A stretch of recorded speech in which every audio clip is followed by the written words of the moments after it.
Hello everyone, I am back with another video. आपके पास आए हैं डेथ ऑफ पार्टनर से क्वेश्चन लेके।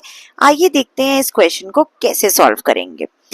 जब मैं आपसे बात कर रही हूँ डेथ ऑफ पार्टनर की, तो इसका मतलब है कि यहाँ पे कुछ चीजें हैं जो हमें ध्यान रखनी पड़ेंगी। सबसे पहले तो प्रॉफिट का शेयर, और दूसरी चीज जो हमें याद रखनी पड़ेगी कि अगर हमें क्वेश्चन में गुडविल भी डिवाइड करनी है तो किस तरीके से करनी है। आइए क्वेश्चन को देखते हैं और समझते हैं क्वेश्चन में क्या है। अखिल, विक्रम, चारू तीन पार्टनर्स हैं और वो प्रॉफिट शेयरिंग रेशो उनकी हमें दे रखी है 3:2:1। हमें विक्रम मरा है हमारा 30 सितंबर को 24 में, एंड हमसे कहा जा रहा है कि लॉस दिया हुआ है हमें from the beginning of accounting year till the date of death का हमें उसका लॉस दे रखा है, and it was estimated at around 3,60,000। And Akhil और चारू जो है, they have decided to share their profits and future profits and losses in the ratio 3:2। वो अपनी फ्यूचर प्रॉफिट्स एंड लॉसेस को 3:2 की रेशियो में क्या कर रहे हैं, डिवाइड कर रहे हैं। तो आपसे कह रहे हैं जी कि जर्नल एंट्री पास कीजिए और बताइए कि उसका प्रॉफिट जो है वो हम कितना रिकॉर्ड करेंगे। किसका, जो हमारा रिटायर हुआ, डेथ हुआ है जिस पार्टनर का, विक्रम का। तो आइए समझते कैसे करेंगे।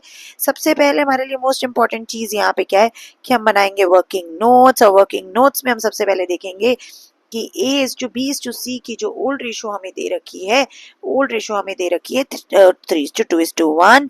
और जब हमारा विक्रम रिटायर हो जाता है तो हमें न्यू रेशो A:C की जो है वो 3:2 दे रखी है। ऐसे केस में हमारे लिए बहुत जरूरी होता है कि हम सबसे पहले गेन कैलकुलेट करके देख लें जी, पार्टनर का गेन हो रहा है कि लॉस हो रहा है।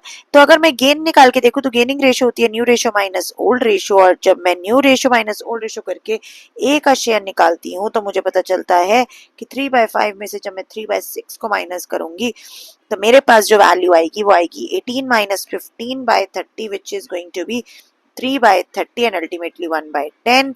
और अगर मैं चारू का शेयर निकालती हूँ तो मुझे पता लगता है कि 2/5 माइनस 1/6 अगर मैं करूंगी तो मेरे पास वैल्यू आ जाएगी 12 minus 5/30, which is going to be 7/30। So what I personally feel is कि हमें जो है इसको बिल्कुल भी कन्वर्ट नहीं करना चाहिए, क्योंकि हमारे पास एक गेनिंग रेशो यहीं से बन के आ रही है, और गेनिंग रेशो मेरी आ रही है 3:7। तो 3:7 मेरी गेनिंग रेशो आ चुकी है। चाहे उसका रोल हो या ना हो, बड़े क्वेश्चंस में तो हमें निकालना ही पड़ता है, इसलिए मैंने यहाँ पे कैलकुलेट कर दिया।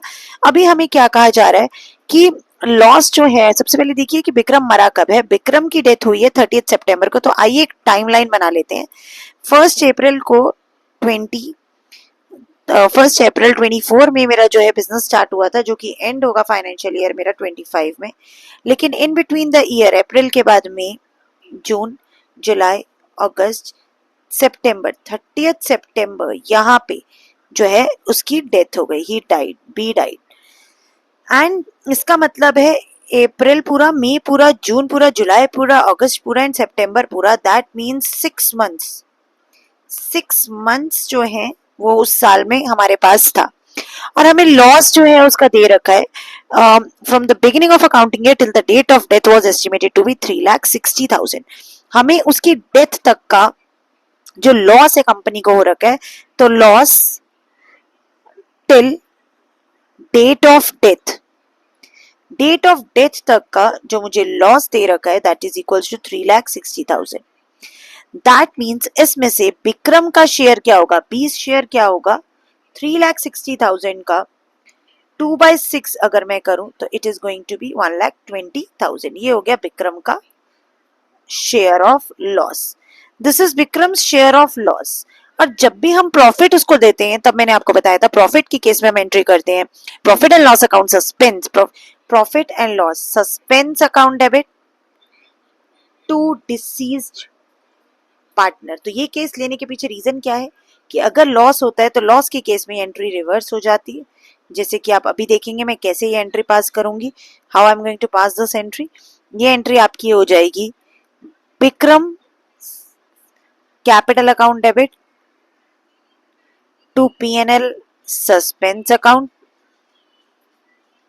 और ये मेरे पास एंट्री आ जाएगी 1,20,000, 1,20,000 being profit given to B.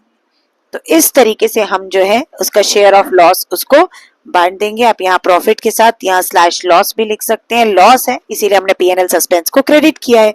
जिसको डाउट है कि हमने पीएनएल सस्पेंस को क्रेडिट क्यों किया है, वो जल्दी से मेरी प्रीवियस वीडियोस को जाके देखे और वहां से समझे कि अगर प्रॉफिट होता है तो हम पीएनएल को डेबिट क्यों करते और अगर लॉस है तो हम उसे क्रेडिट क्यों कर रहे हैं। तब तक के लिए चैनल को सब्सक्राइब, लाइक, शेयर करना बिल्कुल भी मत भूलना।